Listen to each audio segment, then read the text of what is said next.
निम्न कथनों पर विचार कीजिए। हृदय अपसरभ आवृत्ति पर कंपन करता है। फर्स्ट। सेकंड, ध्वनि की गति गैस में द्रव एवं ठोस की तुलना में अधिक होती है।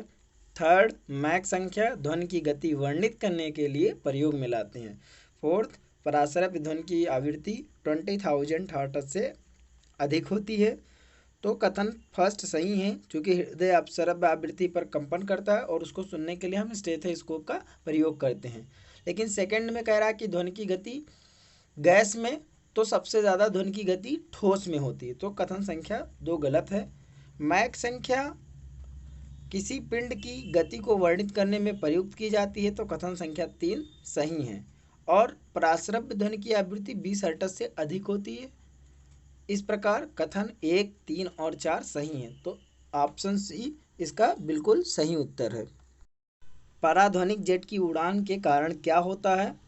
ऑप्शन ए, हवा में प्रदूषण, आँख के रोग, ओजोन लेयर में बाधा, या इनमें से कोई नहीं। तो चूंकि समताप मंडल में वायु विरल एवं दबाव वहाँ पे कम होता है, इस कारण जो जेट विमान होते हैं वो बड़े आराम से और तीव्र गति से उड़ते हैं।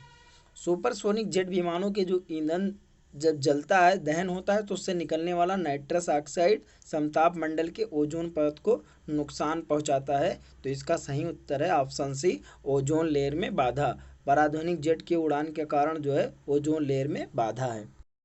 कथन ये, समुद्र तल के निकट मैक संख्या 1 पर जा रहे वायुयान की तुलना में 15 किलोमीटर की ऊंचाई पर मैक संख्या 1 पर जा रहे वायुयान की चाल अधिक होती है। कारण आर, ध्वनि की गति परिवर्तित माध्यम के ताप पर निर्भर करती है। कूट ये है, आर और ए दोनों सही हैं। आर ए का सही स्पष्टीकरण है। ए और आर दोनों सही हैं, किंतु आर ए का सही स्पष्टीकरण नहीं है। ये सही है परंतु आर गलत है। ये गलत है परंतु आर सही है। सबसे पहले ये की बात करते हैं। पराध्वनिक पिंडों की चाल को मैक संख्या में व्यक्त करते हैं, और किसी भी पराध्वनिक यान की मैक संख्या पराध्वनिक यान की चाल और वातावरण के तापमान पर ध्वनि की चाल के अनुपात के बराबर होती है।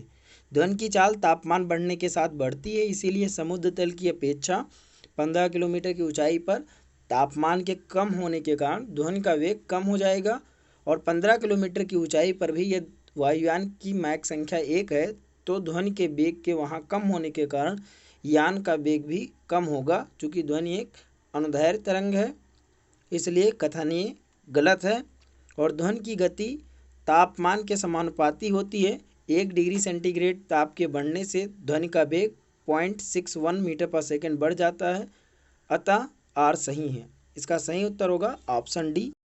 डेसिबल इकाई का प्रयोग किया जाता है प्रकाश की तीव्रता नापने में, ध्वनि की तीव्रता नापने में, भूकंप का कांतिमान नापने में, या ऑप्शन डी उपयुक्त में से कोई नहीं।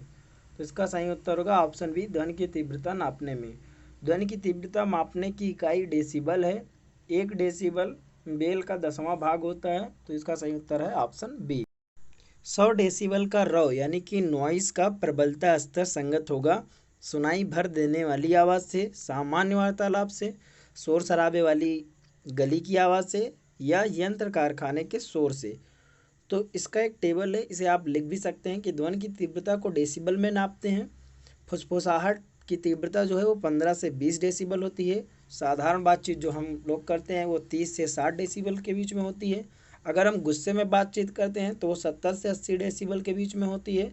और अगर ट्रक और मोटरसाइकिल है तो 90 से 95, और यंत्र कारखाने होने पर 100 से 110। तो इसका सही उत्तर ऑप्शन डी है, यंत्र कारखाने के शोर से।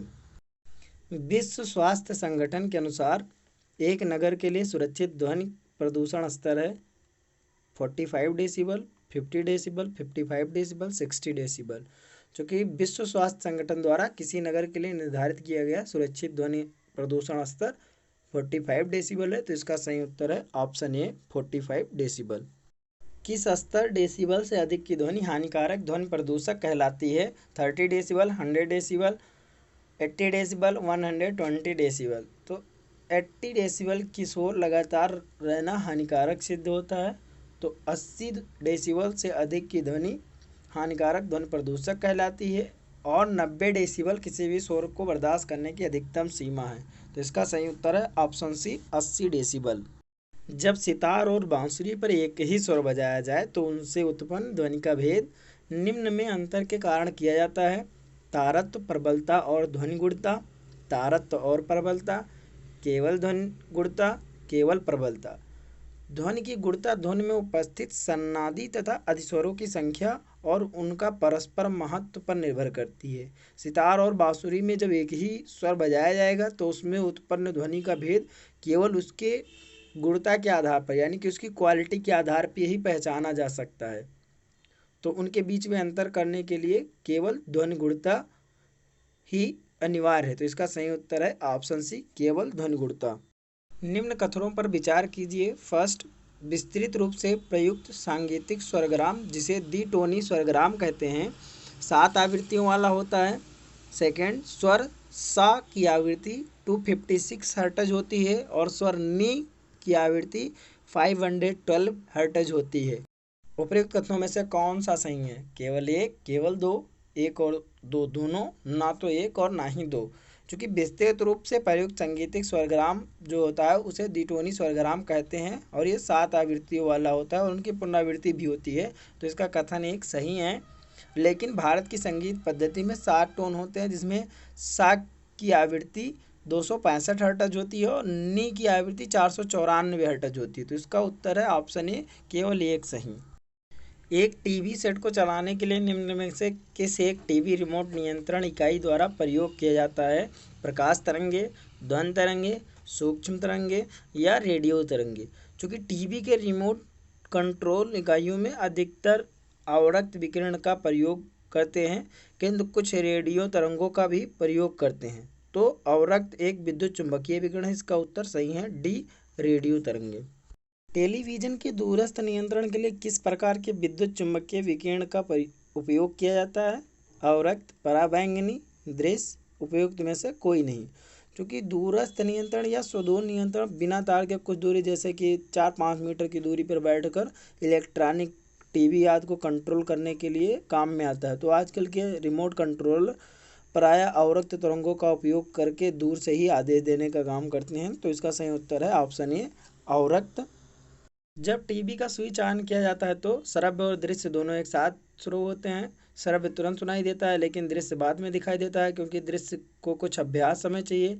दृश्य तुरंत प्रारंभ हो जाता है लेकिन श्रव्य बाद में सुनाई देता है, क्योंकि ध्वनि प्रकाश की अपेक्षा कम वेग से चलती है। ये टीवी के ब्रांड पर निर्भर करता है। तो इसका सही उत्तर है ऑप्शन ए, श्रव्य और दृश्य दोनों एक साथ शुरू होते हैं। जब भी हम टीवी का स्विच ऑन करते हैं तो श्रव्य और दृश्य एक साथ दिखना शुरू हो जाते हैं। कथन, रेडियो तरंगें चुंबकीय क्षेत्र में बंकित हो जाती हैं। कारण, रेडियो तरंगों की प्रकृति विद्युत चुंबकीय होती है। तो चूंकि हमें पता है कि रेडियो तरंगें विद्युत चुंबकीय प्रकृति की होती हैं, अतः वह सामान्यतः चुंबकीय एवं वैद्युत क्षेत्र से अप्रभावित होती हैं। तो इसका सही उत्तर होगा ऑप्शन डी। ये गलत है परंतु आर सही है।